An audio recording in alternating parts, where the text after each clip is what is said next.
ماں تو آخر ماں ہوتی ہے۔ چند ماہ پہلے وینٹری ڈاکٹر بننے والے میرے بیٹے حسین کے تجزیاتی مطالعے کی غرض سے خرگوشوں کی ایک جوڑی ہماری مہمان بنی۔ گزشتہ ہفتے میں نے جب ان کو ڈربے سے باہر نکالا تو مادہ خرگوشوں میں خلاف معمول ایک بے چینی دیکھی۔ وہ پالک کھاتے کھاتے اچانک اپنے بال نوچتی، پھر ڈبے میں چلی جاتی، پھر باہر آتی، تھوڑا بہت کھاتی اور بال نوچتی۔ میں سمجھی کسی الرجی ہو رہی ہے اور وہ کھجلی کی وجہ سے اپنے بال نوچ رہی ہے۔ اسی اثنا میں میرا بیٹا حسین یونیورسٹی سے لوٹا تو میں نے اسے سارا ماجرا سنایا اور تاکید کی کہ اپنے استاد سے مشورہ کر کے اس بیچاری کو فوراً دبا دو، وہ بڑی تکلیف میں ہے۔ جب وہ اسے دیکھنے باہر سن میں گیا تو خوشی سے دوڑتا ہوا واپس آیا اور کہنے لگا، امی امی، مادہ خرگوش نے بچے دیے ہیں، سب آ کے دیکھیں۔ ہم سب نئے مہمانوں کے استقبال کے لیے ڈبے کی طرف دوڑے۔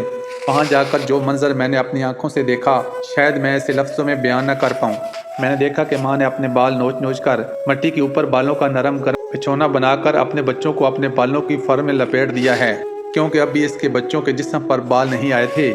سردی کی موسم میں انہیں ٹھنڈ لگنے کے اندیشے نے ماں کو مجبور کر دیا تھا کہ وہ اپنے بدن کے بال نوچ نوچ کر اپنے بچوں کو گرمائش پہنچانے کا بندوبست کرے۔ تب سے اب تک میں یہ سوچ رہی ہوں کہ یہ جانور ہے، بے زبان جانور، مگر اس لمحے مجھے لگا کہ یہ جانور نہیں، صرف ماں ہے، ممتا کے احساس سے سرشار ماں، اپنے بچوں کی خاطر سب کچھ سہ جانے اور قربان کر دینے والی ماں۔